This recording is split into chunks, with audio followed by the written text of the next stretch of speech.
आज हम आपको सुनाने जा रहे हैं महाशिवरात्रि की एक ऐसी अद्भुत और भावुक कथा जो सच्ची भक्ति का असली अर्थ समझाती है।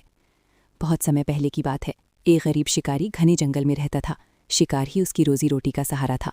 एक दिन वो सुबह से लेकर शाम तक जंगल में भटकता रहा, लेकिन उसे कोई शिकार नहीं मिला। सूरज ढल गया, अंधेरा छा गया और वो भूखा प्यासा थका हुआ चिंता में डूबा खड़ा था। जंगली जानवरों के डर से उसने पास ही एक ऊंचे पेड़ पर शरण ली। उसे क्या पता था कि वो पेड़ बेलपत्र का है और ठीक उसके नीचे भगवान शिव का पवित्र शिवलिंग स्थापित है। रात लंबी थी और नींद आंखों में बार बार उतर रही थी। खुद को जगाए रखने के लिए वो पेड़ की टहनियां तोड़कर नीचे गिराता रहा। उन टहनियों के साथ बेलपत्र भी एक एक करके शिवलिंग पर गिरते रहे। उसे बिल्कुल भी एहसास नहीं था कि अनजाने में ही वो भगवान शिव को बेलपत्र अर्पित कर रहा है।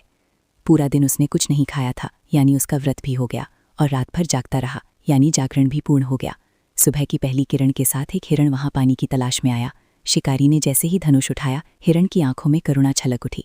वो बोला, मुझे जाने दो, मैं अपने परिवार से मिलकर वचन देता हूँ वापस आ जाऊंगा।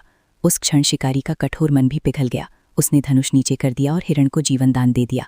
तभी अचानक पूरा वातावरण दिव्य प्रकाश से भर गया, मानो आकाश स्वयं झुकाया हो। भगवान शिव प्रकट हुए और प्रेम भरी वाणी में बोले, हे शिकारी, तुमने अनजाने में ही मेरी सच्ची भक्ति की है।